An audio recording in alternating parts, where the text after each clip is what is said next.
Malgré la pluie, ils sont descendus sur le port de Marseille pour donner de la voix. La réforme du collège adoptée avant l'été est applicable à la rentrée prochaine. Les enseignants sont venus alerter les parents. Retour en France, 15 jours à peine après la rentrée, les profs sont déjà dans la rue. Les enseignants du secondaire protestent contre la réforme du collège et des programmes. À Marseille, ceux qui y participaient n'en restaient pas moins déterminés. Écoutez ces réactions au micro de leur parrain. Le mépris de la ministre qui refuse d'entendre les professeurs de terrain, leurs revendications, les revendications de leurs syndicats est inacceptable. Aujourd'hui, elle cherche à imposer sa réforme à marche forcée et on ne peut pas accepter effectivement cette casse de l'école républicaine.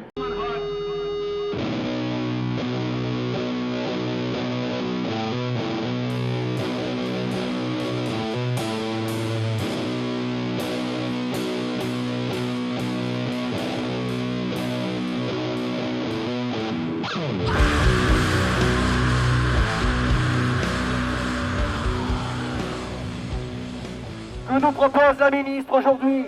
Une absence de dialogue social, un autisme absolu, un cynisme, un mépris à l'égard des enseignants, un mépris à l'égard des intellectuels, un mépris affiché à l'égard de tous ceux qui contestent sa réforme. Eh bien, aujourd'hui, nous sommes courageux, nous sommes déterminés. Vous êtes là, vous êtes tous là pour dire que nous ne voulons pas de cette réforme. 87% des personnels refusent la réforme. Les 3/4 des Français refusent la réforme. Et la ministre s'obstine. Et la ministre s'obstine contre l'avis d'intellectuels de tous bords. Elle veut imposer sa réforme. Nous la ferons céder. Nous ne l'appliquerons pas. Nous boycotterons ces formations. Nous refusons la casse du service public d'instruction.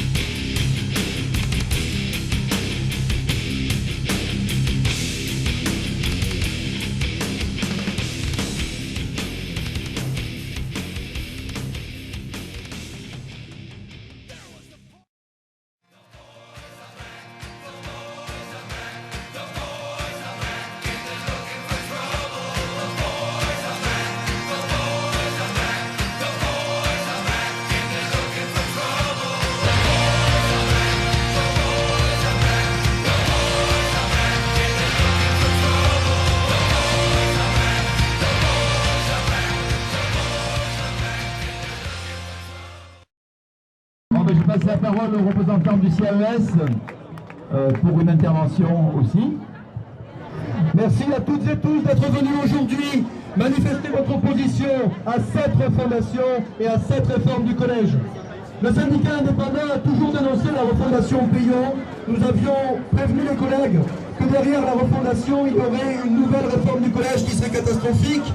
Et nous ne nous trompons pas. La ministre est en train de nous expliquer d'ailleurs qu'elle va également vouloir réformer à nouveau le lycée, alors que le lycée, eh bien, nous n'avons toujours pas connaissance du rapport de la précédente réforme qui a été catastrophique.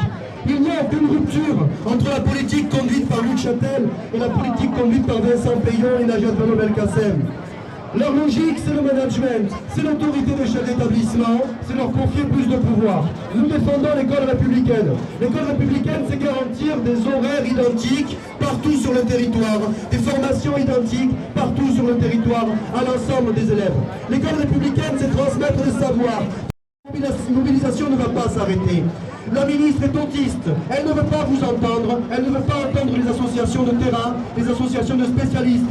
Elle renie effectivement les prises de position des intellectuels de tous bords et elle veut imposer sa réforme. Eh bien nous disons non, boycottons les formations. Nous ne sommes pas les larbins de la ministre. Nous refusons d'aller nous former ou d'envoyer des collègues.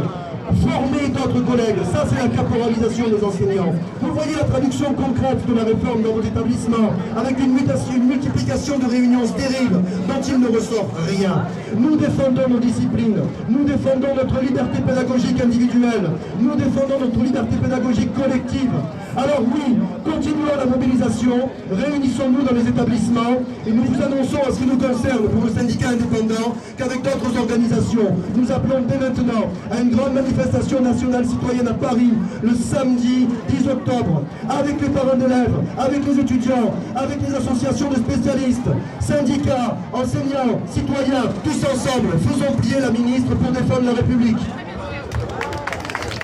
Merci Jean-Baptiste.